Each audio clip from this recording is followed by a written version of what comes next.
Don't turn the dial, listen up. This 80s crew. Come on, feel the vibe. We're bringing something new.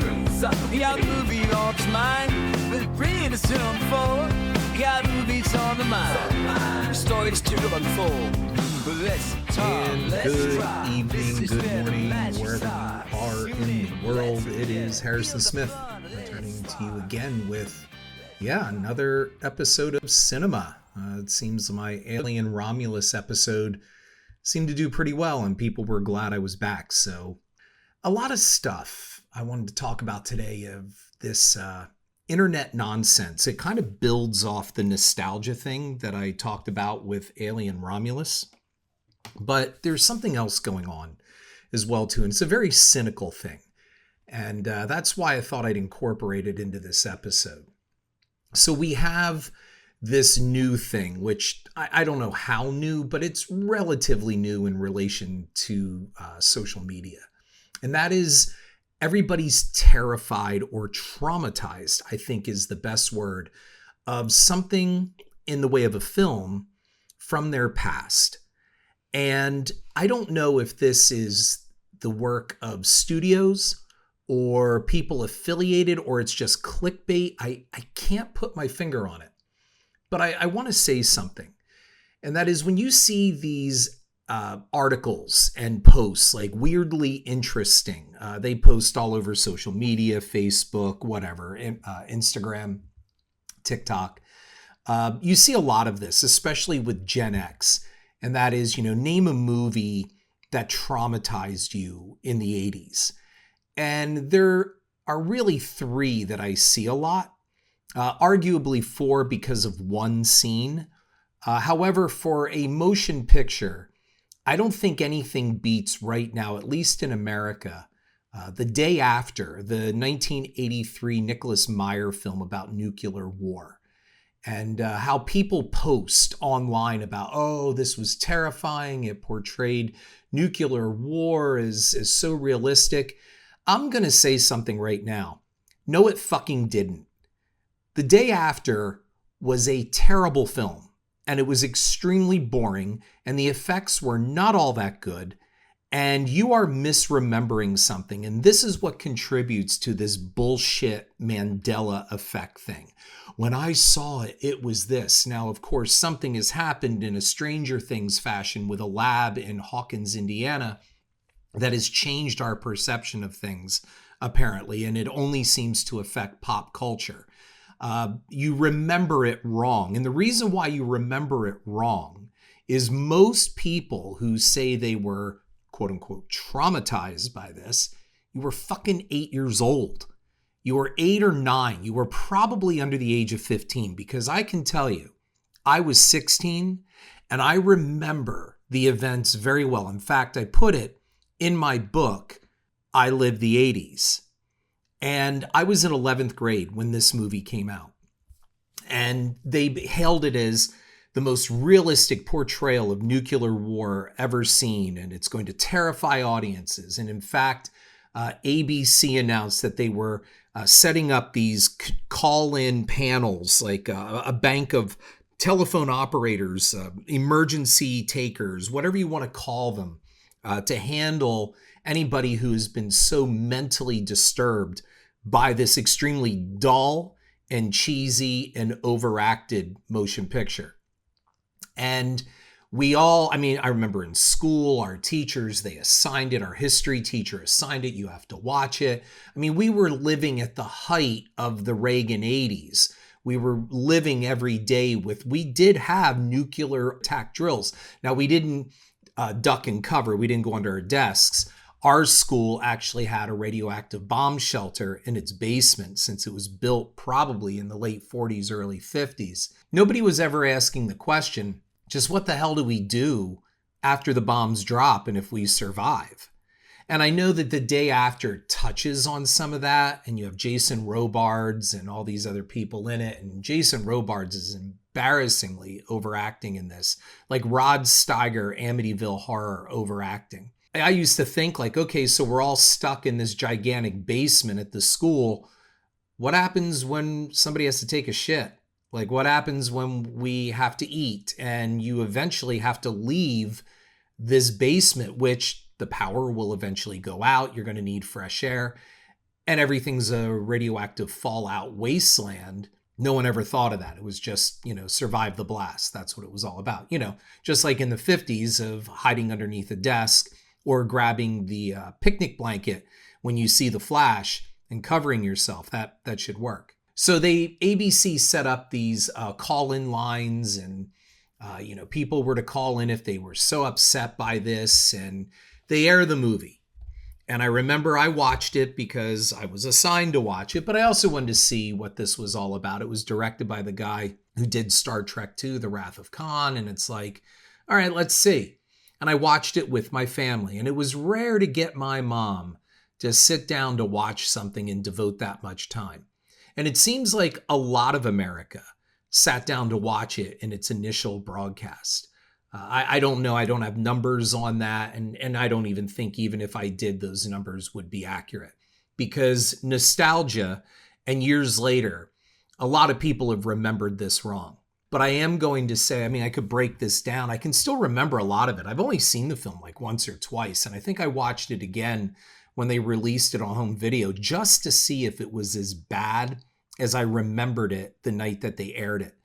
And it was. This is not a traumatizing movie. Again, it is if you're 8. As teenagers, we came back to school the next day laughing about this. The terrible performances, the melodrama, the ridiculous situations. I always remember the girl with the bow. We had the pretty American blonde girl, and she got exposed to radiation and her hair is falling out.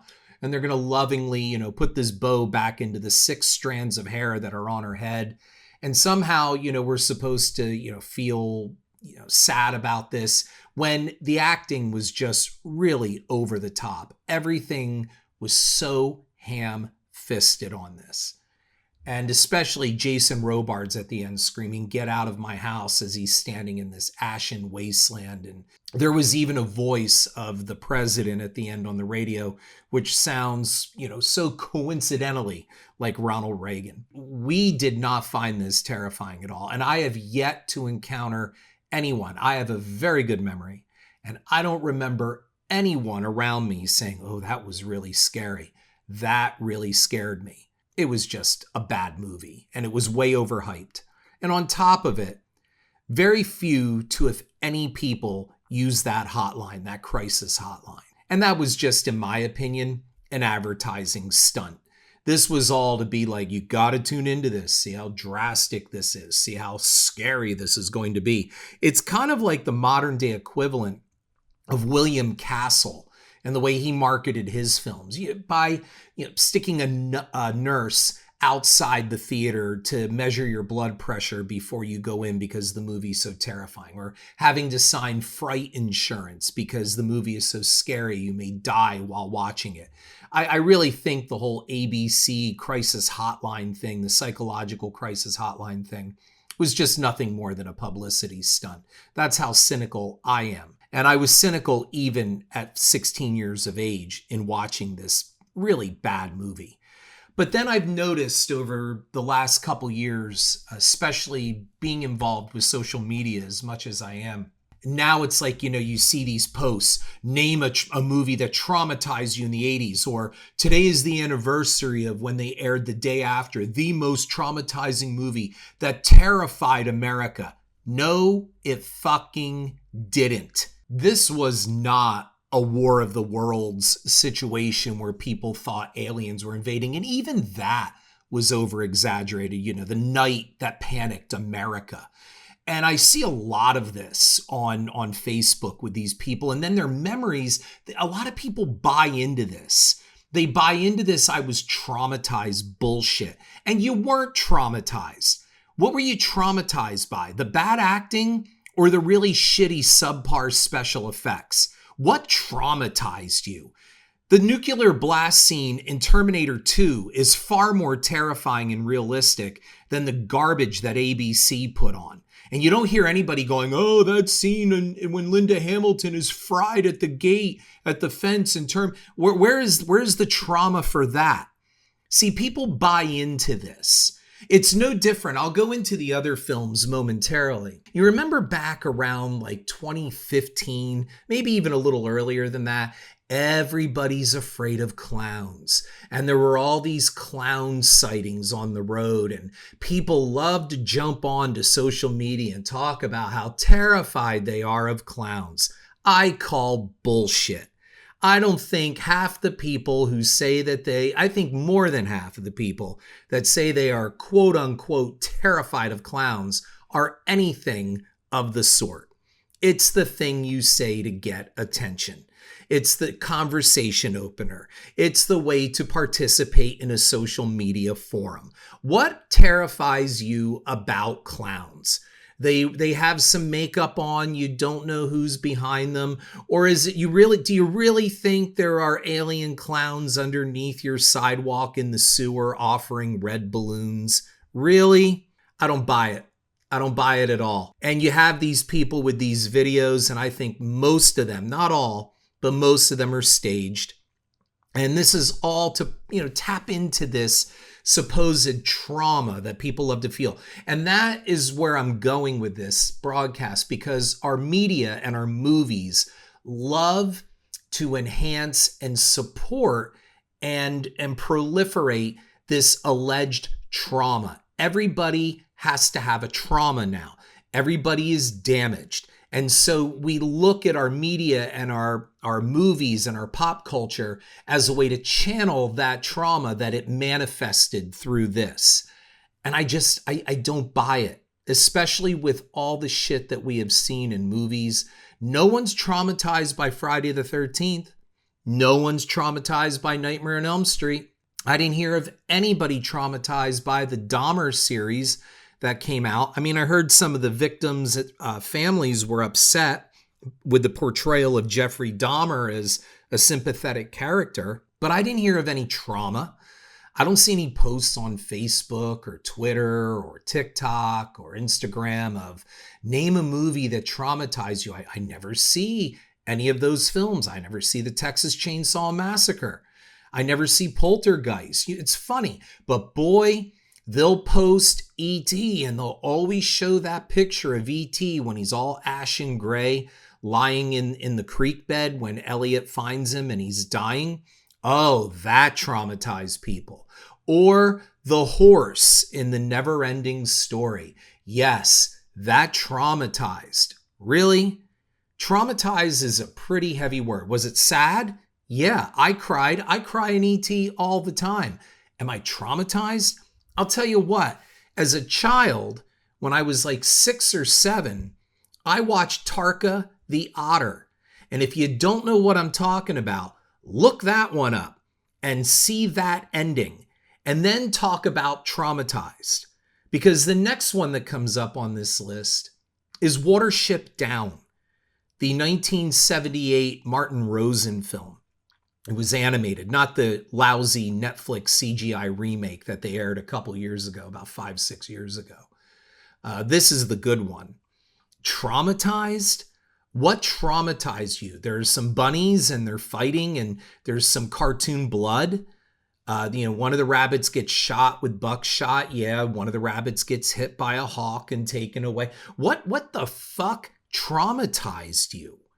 Again, nobody is traumatized. I watched Watership Down when I was in 6th grade. The year that it came out, I saw it on HBO. It didn't traumatize me. In fact, I found it beautifully sad and poignant. I got a lot more out of it. Everybody's looking to be traumatized. What is there to be that you're so proud and wanting and desiring to be traumatized? And I think I have the answer. Because it makes you more interesting. Because then you can talk about something. The Day After traumatized me. No, it didn't. Watership Down, it traumatized me. No, it did not. Oh, another one. The Dark Crystal was traumatizing. What the hell are you talking about? I saw The Dark Crystal in the theaters when it came out in 10th grade. I mean, again, maybe if you're 5, it might be traumatizing. I saw Jaws at the age of 8 in the theaters. I didn't leave traumatized. I left inspired, wanting to make movies. There wasn't this big jump on the bandwagon, the trauma bandwagon back in the day. And now it seems like people go to watch movies to find even 30 seconds in it. For some people, not all, but some people, to latch onto something, create a meme out of it, and go, did this scene traumatize you like it traumatized me? Really, let's really look at that word traumatize. Does that movie, does that scene of the horse sinking in the swamp in Neverending Story impact your daily life? Are you unable to leave the house? Are you unable to function as a parent or as a worker or bring in an income? Are you mentally crippled? Because that's what traumatized means. Motherfuckers who come home from war are traumatized. When you're talking about a scene in a fictional movie traumatized you, I think we need to start looking at hyperbole. And we need to understand that we got to dial some of this hyperbole back. And it's ruining movies, and it's ruining our movie experience. And we're not using critical thinking. So I have every once in a while replied to some of these posts, especially on Facebook, where I see them because I belong to a number of 80s groups.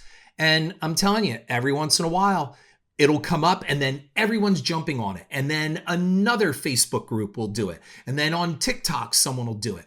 The most traumatized movie, and there it is, the day after. And you got like 5, 10, 20 different accounts all propagating this nonsense of trauma. There is no trauma. It's about jumping on the bandwagon. Like I said, the same thing about clowns and evil clowns and all of this garbage. I haven't heard one person talk about trauma from Alien Romulus. It's funny how we can go and watch that and watch these crab-like, spider-like things jump on people's faces, face rape them, impregnate them, things rip out of their chests, and that's a blast. We had people applauding and cheering and loving Michael Myers and the bloody kills in the new Halloween trilogy, the knife through the chin and being choked with, I think that one neon light or whatever it was, the lady. And we laugh at that and we applaud. No fucking trauma there. But boy, find these mediocre or just segments out of an otherwise decent motion picture and start fashioning them into trauma-inducing clickbait. And this is damaging because we're not using critical thinking. And when I reply to some of these things, I get right back the standard answer. Oh, looks like we have a hater in the group. What the hell does that mean? No, I'm applying critical thinking, and I'm also applying my memory as someone who was really there, because I'm also convinced a number of these people never even watched it. They never even saw anything other than maybe a YouTube clip or something like that. But boy, you get a chance to jump on the bandwagon. I'm going to give you another example here. It's not related to any of these films. I love watching the old Hollywood squares on YouTube, especially for Paul Lynde. And I love Paul Lynde. I always thought he was funny. I have a series that I'm developing on his life, based on his biography by Kathy Rudolph. And I love him. And I like to read the comments once in a while on these YouTube videos for Hollywood Squares. And there was this one person that I swear must have gone through every Hollywood Squares video that was on YouTube and posted almost the same exact comment. Like, I'm telling you, you can go on and look yourself. You'll see it. It's like they copy and pasted the same thing and made a touch or two here and there just to change it up. I loved Paul Lynde. I thought he was so funny. Okay, that's fair enough. I have heavy depression, and Paul Lynde got me through my depression. And this is every post by this person. And okay, fine. I'm sorry you have that heavy depression. Glad to hear that Paul Lynde helped you get through it and makes you laugh. I want to know, why do you have to post that all the time? Who is your audience? What do you want from that? That would serve you better to tell a therapist. Why are you posting this into a public forum? Because quite frankly, nobody cares. No one cares about your crippling depression. You may want to think that people do, but why are you posting this? This is another thing where we're taking our pop culture and we're reshaping it into something else. I'm glad that this lifted her spirits. That's fine. But again, why do you have to post every single post on almost, I'm telling you, look at the YouTube comments. You'll find it. Trust me, you'll find this comment. It's on almost every single one. And it's like they must get that attention. And then they look for somebody to post, oh, I have depression too, and I get it, and I'm with you, and hugs, and sending you prayers. That's what this is about. When you tell someone and you announce someone, I'm traumatized by something. Oh, that's the reaction. Oh, hugs, hearts, the care emojis. And it's a kind of really cynical thing to do because people who probably need this help are not getting it. And we're channeling it into this ridiculous nonsense because, again, we have far worse traumatizing garbage that is out there. And you don't hear any of it. I don't see any posts by anybody about The Exorcist from 1973, which literally had people puking and fainting in theaters because they had never seen anything like it. You see no posts about that. So you mean to tell me that in 1973, with people freaking out with one woman who actually filed a lawsuit against Warner Brothers claiming that The Exorcist induced her miscarriage, caused her to miscarry. I don't see one trauma posting anywhere online about any of that. No one from the 70s posting, I was traumatized. But boy, a shitty, mediocre film like The Day After, that induces trauma. This is all part of a cynical jump on a bandwagon. The same with The Never-Ending Story, the same with The Dark Crystal, the same with Watership Down. And I know there are going to be some out there, you don't know, just because you weren't scared, fine. But I'm not saying things haven't scared me or left a lasting impact. I'll give you an example. There is a late 1970s horror movie called Homebodies. And you can find it. It used to air on HBO in the late 70s. That's where I caught it, like 78, 79, but it was made earlier. And it's about an apartment building of seniors, and they're going to be evicted. They're going to tear the building down, apparently, and they need to evict these seniors out. And they resort to murder to protect their turf. And there's a scene where this social worker lady, an attractive blonde lady, typical bureaucrat kind of thing, comes to the apartment buildings, and they set up this booby trap with like a bonsai sword. And she opens up the door, and if I remember right, the sword is like on a spring device, but it shoots out and it spears her right through the gut. The actress who did this, I think I was like in 6th grade. So what was I, 11 at the time? I got to tell you, that scene stuck in my mind. The actress who played that part, she did an agonizing death. It wasn't like the knife just came out and pierced her and she dropped dead. She's like screaming with her hands around the handle, and she's stumbling around the room as all these old people are watching her die. And she's falling to her knees, and she's lying on her side with this bonsai sword through her. And it's horrible, which is what it's supposed to be because it's a horror film. It stuck with me. Am I traumatized? I don't think so. It scared me. It upset me. But that's what a horror film is supposed to do. It's almost like people forget that's what the director and the writers intended. You are supposed to be upset. Jack Nicholson's electroshock therapy at the end of Cuckoo's Nest, that's pretty traumatizing. He loses, in my opinion, and Nurse Ratched wins. But you don't ever see anybody posting about that. There's another scene I'll give you.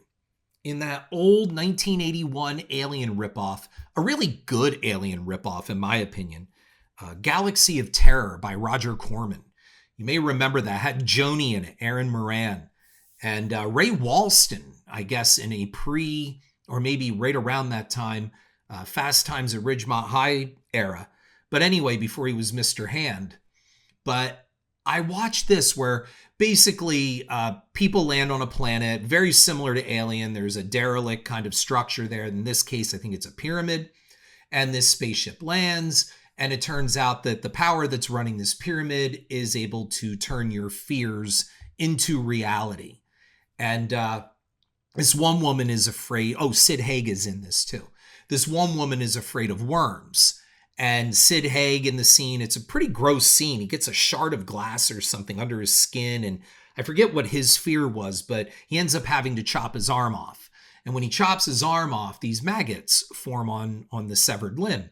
But anyway, this woman finds it and she sees the maggots and she's like, oh my God, I hate worms and blah, blah, blah, blah, blah. And then later in the film, we see that one of the maggots starts to enlarge and it becomes this monstrous size worm. And it finds her, it's hunting her. And she's a hot blonde babe and all that stuff. And of course, this is the moment where, you're going to get some tits and ass in this. But what was weird, and I remember I saw this when I was young, maybe 8th grade, somewhere there on HBO. This was an HBO late nighter. I didn't see this in theaters. And the worm finds her and it attacks her and she's alone, of course. But the worm uses its mouth and I guess its legs, but they're all slimy. It starts ripping her clothing off. And then this fucking worm starts to rape her, like it's humping her. And I wasn't expecting that. I thought the thing would strangle her, kill her, something like that. No, this thing is fucking her. And it's making these hump sounds like, And here's the worst part. She's making ecstasy sounds, like she's almost enjoying it. And I got to tell you, as a kid, that was fucked up. Did it traumatize me? Can I not watch the movie again? Can I not look at worms? Can I not do that? No, that's a pretty fucked up scene. And if you don't believe me, go back and look at it. I wrote about it in my first book. This time it's personal. Like it stuck with me, but that's what horror's supposed to do. I wasn't traumatized, but it was fucked up. That I will say. And it goes even further. When I did the premiere of my first film, The Fields, and we had a sold out theater, I think like 1,300 people in this theater. And at the very end, we did a Q&A and this woman stood up, and I talked about this in a previous podcast. However, she needed her Oprah moment. She needed to let everybody in that theater know when she got that microphone that her 12-year-old daughter was, and I quote, traumatized by my movie because she will never be able to look at a cornfield again because of my movie. What are you talking about? Number one, there's no blood or gore in The Fields. Was it scary? Yeah, lady, live it, because I did. I lived right next to those cornfields where that shit happened. And I'm not traumatized by cornfields. I go in them. I go into corn mazes. I don't flashback. I don't have PTSD. So what are you talking about? And the daughter was sitting there. She didn't speak. I even said, well, can I hear from your daughter? And again, like she came into this theater. She saw the poster. The poster's creepy. She didn't know it was a scary movie. She thought it was about a family. That's not my problem. And the daughter did not seem traumatized. In fact, she looked like she wanted to crawl into a hole in the ground because of her mother's antics. And this mother was grandstanding because then she quickly shifted from her traumatized daughter to trying to say that the film was racist. It looks like a very upper middle class white woman is declaring racism, in which a number of black audience members shouted her down and applauded me when I answered her on those charges as well too. These are people that need attention. That's what this is. And it's an extremely cynical dick move. And that's how I feel about these ridiculous posts and videos. Video reviewers will go online, especially Gen X video reviewers. And I'm embarrassed because Gen X is supposed to be the tough generation. And I see a Gen Xer talking about how The Day After traumatized him. Again, you must be a very on the fringe Gen Xer, because the only way that The Day After traumatizes anyone is if you're under the age really of 10, 12 or 10. There's nothing scary about it. There's nothing scary about clowns. Not at least enough to traumatize you. This episode was just to kind of call that out. Stop the hyperbole. Look at things for what they are. And look at what people have truly gone through. There are people out there that are rape survivors. They have had attempts on their lives. They are car crash survivors. They are true physical trauma survivors. And I think it demeans what they've gone through. Movies function to elicit a response, but to take those responses and to elevate them into nonsense for clickbait is just plain cynical. This is Harrison Smith. Thanks for listening. Hope you enjoyed the rant, and I look forward to hearing from you soon. Take care. Listen up, this 80s crew. Come on, feel the vibe. We're bringing something new. The out movie loves mine.